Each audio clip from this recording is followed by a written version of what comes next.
आज जो हमारे यहाँ पर गेस्ट है उनके 2 मिलियन से ज्यादा सब्सक्राइबर्स हैं यूट्यूब पे और आप सब उनको जानते हैं कूल मित्रा के नाम से। Please give an energetic and warm welcome to the one and only cool मित्रा।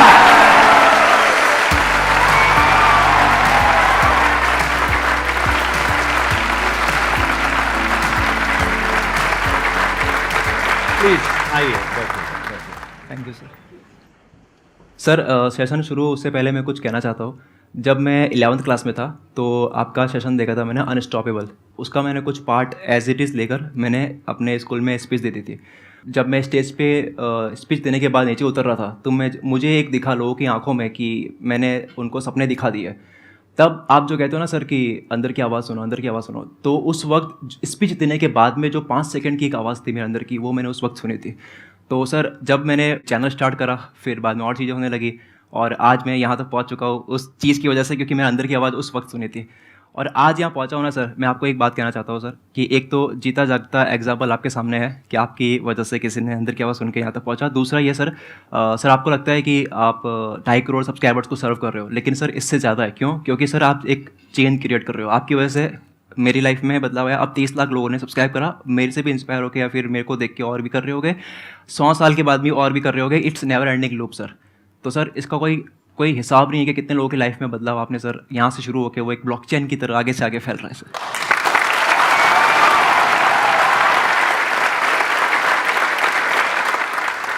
और ये जो आप बात कह रहे हो ना, ये सपना आज से 10 साल पहले मैंने देखा था। आप में से कितनों ने मेरा लास्ट लाइफ चेंजिंग सेमिनार देखा है, 2 घंटे वाला जो है? उसमें एंड में मैंने एक लाइन बोली थी, वो ही मेरा सपना है और वो ही था और वो ही रहेगा। वो क्या बोला था मैंने, किसी को याद है? ये दुनिया बदलेगी। एग्जैक्टली मैंने बोला था ये दुनिया बदलेगी, क्योंकि ये भी होना आसान है, आसान है। इससे पहले कि आप लोग क्वेश्चंस पूछे, आप थोड़ा सा अपनी जर्नी के बारे में बताएंगे? सर जब मैं 6th क्लास में था, एक स्पीच देखी थी टीवी पे, जब जोएल ऑस्टिन जो बता रहे थे, मुझे समझ कुछ नहीं आ रहा था, लेकिन उस वक्त मेरे को लगा कि ऐसा कुछ मेरे को करना है आगे जा करके। उसके बाद में मैंने टेक्स्ट में काम करना स्टार्ट करा, यानी कि ब्लॉगिंग। तो मैं 10th तक ऐसा हो गया था कि घर से पैसे लेने बंद कर लिए थे। उसके बाद में जब मैं 11th में आया तो वही सेमिनार करा था मैंने, एक छोटा सा, मतलब अपनी स्कूल में, वही अनस्टॉपेबल से इंस्पायर हो गए। उसके बाद जब मेरे को लगा कि अंदर की आवाज़ मेरी ये है कि मैं अच्छे से ये कर पा रहा हूँ और ऐसा कुछ आई थिंक मैं कर सकता हूँ, तो मैंने अपना यूट्यूब चैनल स्टार्ट करा। फिर जब चैनल स्टार्ट करा तो मैंने कॉपी राइटिंग और सेलिंग ये सब सीखनी स्टार्ट करी। तो अभी एक नंबर ये है कि मैंने 6 महीने में 1 लाख से ज़्यादा कॉपीज़ जो है सेल करी अपने चैनल पे, e book digital version. Then मैंने जब प्रिंट वर्जन लॉन्च करा अमेजन पे, तो मैं अमेजन पे 2 बार ही बेस्ट सेलिंग ऑथर बना। अभी आप किस तरह की वीडियोस बनाते हो अपने? अभी मैं डीप अंडरस्टैंडिंग वीडियो बनाता हूँ, इन्फॉर्मेशनल, मोटिवेशनल, लॉजिक्स ऐड करके, फैक्ट्स और रिसर्च ऐड करके, इस टाइप की वीडियोस में बनाता हूँ। तो अभी आपकी एज कितनी है? 22-23, 22.5। यूट्यूब चैनल आपने अपना कब शुरू किया था? 17। आप थोड़ा सा बताओगे अपने रेवेन्यू मॉडल के बारे में कि अभी आप एग्जैक्टली कितना कमा रहे हो और कैसे कैसे कमा रहे हो? जब चैनल स्टार्ट करा तब मैंने इनकम करी है विद इन 1 ईयर हो गई थी 50-60 हज़ार समथिंग। उसके बाद जब मुझे लगा कि जब मैंने फिर बाद में ऐसे लोगों को पढ़ना शुरू करा जो कॉपी राइटिंग सिखाते हैं, जो सेलिंग सिखाते हैं वेस्टर्न में, उनकी बुक्स वगैरह मैं पढ़ता हूँ, जैसे काफ़ी और है, तब मेरे को लगा कि जो पैसा है वो सेलिंग में भी है, प्लस मुझे लगा कि मेरे को बेचना बड़ा पसंद है। तभी मैंने 1 लाख कॉपीज़ अपनी डिजिटल वर्जन की सेल करी है। तब मेरी एक टाइम ऐसा आया था कि जब मैंने अपना स्टार्टअप करा था और अपना कोर्स सेल करा था, तब मैंने with in 2 months 4 million rupees earn करे थे। दैट मीन 40 लाख 2 महीने के अंदर कमा लिया। लेकिन लास्ट 4 मंथ से I am not making much money from content. उसके पीछे क्या रीज़न है? उसके पीछे का ये रीज़न है सर कि ना, मैं 2021 में जब बहुत ज़्यादा सेल कर रहा था प्रोडक्ट्स, कोई भी किसी भी तरीके से, तो मुझे लगा कि आई थिंक सैचुरेशन बहुत जल्दी आ रहा है। तो मुझे लगा कि अब आई थिंक मुझे 2 या 3 साल तक, या फिर हो सकता है कि इसके कम, ऐसा मेरे को लग रहा है कि मेरे को बहुत ज़्यादा स्टडी करने की ज़रूरत है, कि अपना नॉलेज, जो मेरी कुल्हाड़ी की धार तेज़ करने की ज़रूरत है। मेरे को लग रहा है कि मेरी कुल्हाड़ी की जो धार है वो थोड़ी सी हो गई है, तो उस पर काम करने की ज़रूरत है और थोड़ा और मेरे को सर्व करना है free content. Then I think after 1 year I will be, मतलब अपने फनल को और बड़ा करना है बेसिकली। राइट। देखो अभी जो उन्होंने कहा है, मैं थोड़ा सा एक्सप्लेन कर देता हूँ सिंपल भाषा में कि ये क्या कह रहे हैं। देखो होता क्या है कि YouTube पे जब आपका एक सब्सक्राइबर बेस बन जाता है, मानो इनका 2 मिलियन का सब्सक्राइबर बेस बन गया, फिर इन्होंने अपने कुछ प्रोडक्ट सेल करे, यानी कुछ कोर्सेज सेल करे, कुछ बुक सेल करी, जिसकी वजह से एक बार एकदम से बहुत ज़्यादा इनकम आई।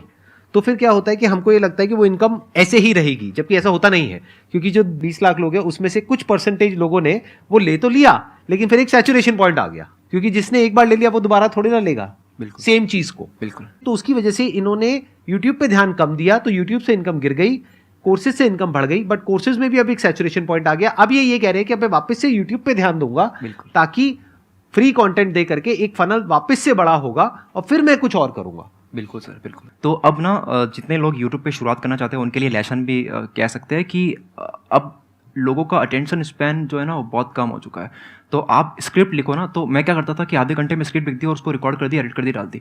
पर अब क्या करता हूँ, स्क्रिप्ट लिखने के बाद में 2-3 बार बैठता हूँ कि इसको कितना कम कर सकता हूँ मैं। तो जितना हो सकता है उतना कम करने की ट्राई करता हूँ। वहाँ पे करेज भी चाहिए। कई बार हमें लगता है कि यार ये बड़ी अच्छी लाइन है, कैसे हटा दो, बट अगर वो फ्लो खराब कर रही है तो हटानी पड़ती है। वो हटाने के बाद में आप अब रिकॉर्ड कर दिया, एज इट इज़ रिकॉर्ड कर दिया। मैं एज इट इज़ रिकॉर्ड करता हूँ क्योंकि मेरे को चाहिए कि एक वर्ड भी एक्स्ट्रा ना बोलूँ। जब वो रिकॉर्ड हो जाता है तो ट्रिमिंग के वक्त भी हम और कट करते हैं। उसके बाद में जब वीडियो एडिटिंग हो रही होती है तब भी हम और कट करते हैं कि चलो ठीक है, अब वीडियो एडिटर के लिए भी वो करे चाहिए कि उसने अच्छा कोई एडिट करा, वो भी हमें हटाना पड़ता है। तो ऐसा हो रहा है कि हम जब मान दो कोई वीडियो पूरी बन जाती है 16 मिनट्स की, तो हम उसको कम करते करते 8-10 मिनट तक लेके आ जाते हैं। ऑन एन एवरेज आप एक हफ्ते में कितनी वीडियोस अपलोड करते हो अपने चैनल पे? वीक में सिर्फ एक वीडियो 5 बजे शाम को। वीक में सिर्फ एक वीडियो शाम को 5 बजे? कौन सा? संडे क्यों चूज किया आपने? बस ऐसे ही संडे कर लिया क्योंकि एक तो ये कि मतलब मॉर्निंग करना था, बट इसलिए नहीं करा क्योंकि अगर वीडियो में और गलती हो, अगर और कट शॉट कर सकते हैं तो मॉर्निंग में और बैठूंगा 5 बजे तक उसको और कट करने के लिए। जब मैंने एक वीडियो अपलोड करी थी उसको उसमें मतलब कैरेक्टर्स समझाए हुए मैंने, सुपर हीरोज़ के कैरेक्टर्स, तो वो मेरी फेवरेट वीडियो, दिल के करीब वीडियो थी मेरी, वो काफ़ी टाइम से उसको बचा के रखा था। तो उसको भी मैंने बहुत कट शॉट करा, मतलब जितना हो सकता है उसको कट करा। तो मुझे 4 घंटे लगे सिर्फ हटाने में, ताकि वो एक सिंक, एक कहानी पीछे बनी हुई रहे जो सिर्फ क्रिएटर को पता है उसने क्या करा उस वीडियो के साथ में, लेकिन व्यूअर को समझ नहीं आया कि मैंने कैसे उनको बहुत ज़्यादा एडिक्टिव कर दिया मेरे कंटेंट के लिए। उसके अलावा कंटेंट के लिए मैं अब कंज्यूम बहुत करता हूँ। पहले क्या करता था कि मुझे जो दिख रहा है, मुझे जो समझ आ रहा है वो मैं लिख देता था कि 10 मिनट में लिख दिया फट और दे दिया। बट अब मैं बहुत होमवर्क करता हूँ क्योंकि मैं लोगों को देख रहा हूँ, लोग बहुत मेहनत कर रहे हैं। अब यूट्यूब पे लोग जितनी मेहनत कर रहे हैं ना एक वीडियो को बनाने के लिए, तो उनकी अगर आपको टिकना है यूट्यूब पे तो आपको बहुत मेहनत करने की ज़रूरत है। आपको मतलब एक वीडियो के ऊपर मुझे कई बारी 4-5 दिन लग जाते हैं। कई बारी मैं स्क्रिप्ट को लिखने के बाद में मैं उसको रिकॉर्ड नहीं करता। अगर पूरी हो गई कंप्लीट, मैं रिकॉर्डिंग का दिन दूसरा रखता हूँ ताकि और क्या हो सकता है इसके अंदर बेटर। एक सवाल है सर, बताइए ना सर। जैसे आप एक इंसान कोई भी जवाब देता है या बात करता है 2 चीज़ों से ही करता है, या तो वो प्रेजेंस ऑफ माइंड से बोलता है वो, और सर दूसरा बोलता है कि उसको कितना नॉलेज है, कितना पढ़ा है, अभी ताज़ा कितना पढ़ा हुआ याद है। आई थिंक आपका सर दोनों हो सकता है। बट जब आप सेमिनार सब करते थे तो ज़्यादा क्या होता था सर, आप पूरी प्रिपरेशन करके जाते थे और उसके बाद में एज इट इज़ परफॉर्म करते थे? क्योंकि आपको भी सर उस टाइम ये रहा होगा ना कि अगर 2 घंटे का बहुत बोल दूंगा तो वीडियो अपलोड होनी है, तो कट शॉट आपका भी दिमाग में सर आ रहा होगा। सो मेरा क्वेश्चन ये है कि क्या आप एज इट इज़ बोलते थे या फिर आप चेतना से अपनी ऑन द स्पॉट भी चीज़ें बदल के बोलते थे? जब मैंने शुरुआत करी थी अपने करियर की यूट्यूब में, वैसे तो इसको करियर कहना ठीक नहीं होगा, मेरे पैशन की ये जब मैंने शुरुआत करी थी दिल के तो उस वक्त बेसिकली जो मैं बोलता था, स्पीचेस जितनी भी है मेरी, उसमें कॉम्बिनेशन है, कुछ मैंने कहीं से पढ़ा है, कुछ मेरा अपना एक्सपीरियंस है, और सबका मिक्स एंड मैच करके मैं माइंड मैपिंग करता था। याद मैंने कभी कोई स्पीच नहीं करी, कभी कोई नहीं करी है, कभी नहीं। मतलब एक पेपर के ऊपर माइंड मैप बनता था। ये बिगनिंग है सेशन का, ये मिडिल है, ये एंड है, बिगनिंग में ये पॉइंट है, ये एक वर्ड में लिखा होता था। तो वो माइंड मैप मेरे माइंड में छप जाता था, और फिर जब मैं जाता था स्टेज पे तो वो माइंड मैप पूरा कंप्लीट हो जाता था। सो बेसिकली उस टाइम पे आप कह सकते हो जो रेशियो थी नॉलेज की और एक्सपीरियंस की, दैट वाज 50-50, जिसको आप चेतना वर्ड यूज कर रहे हो। यानी 50% मैंने कहीं बुक से पढ़ा है, कहीं से सीखा है, किसी से सुना है, समझा है, व्हाटएवर। 50% मेरा अपना एक्सपीरियंस। आज की डेट में आप बात करोगे, it's around 99% is my own experience, presence of mind, looking at stuff and saying as it is spontaneously. आपका मैं नोटिस करता हूँ सर, आप बहुत ज़्यादा अपने आप को समझते जा रहे हो, बॉडी को भी, माइंड को भी। आपकी कुछ वीडियोस भी है जहाँ पे आप बॉडी माइंड की भी बात कर रहे हो, और आपने गेस्ट को इनवाइट भी करा है जो एक्सपर्ट है इस फील्ड में, और वो आप समझ भी रहे हो इस चीज़ को। तो सर ये कितना मैटर करता है?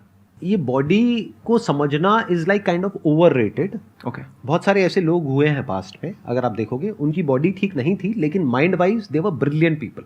तो it is not a prerequisite कि आपकी बॉडी बहुत फिट होगी तो आप बहुत अच्छा सोच पाओगे। बहुत लोग हैं उनकी बॉडी बहुत फिट है, जब मुंह खोलते हैं तो गंद निकलता है।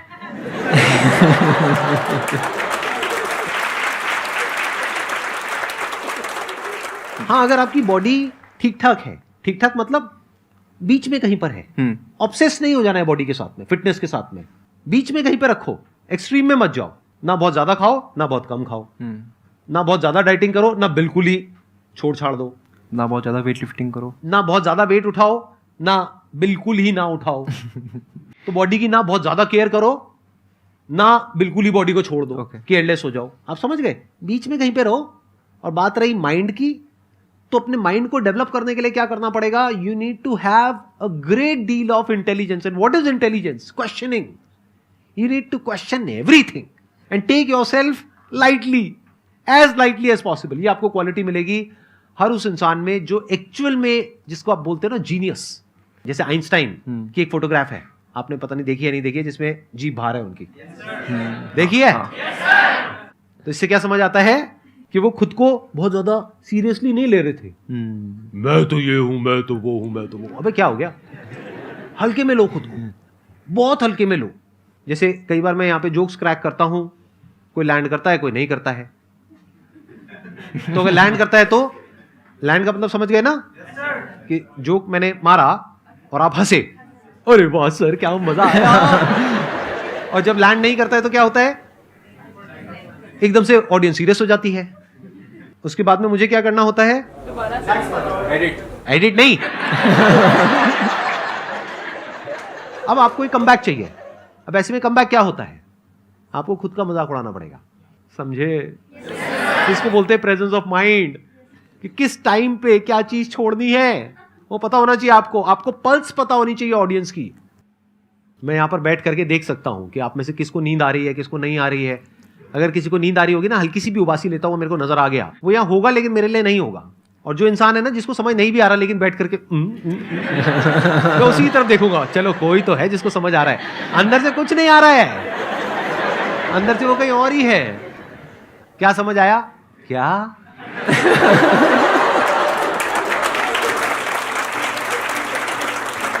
Thank you so much for coming. It was pleasure meeting you and pleasure talking to you. Thank you, ji.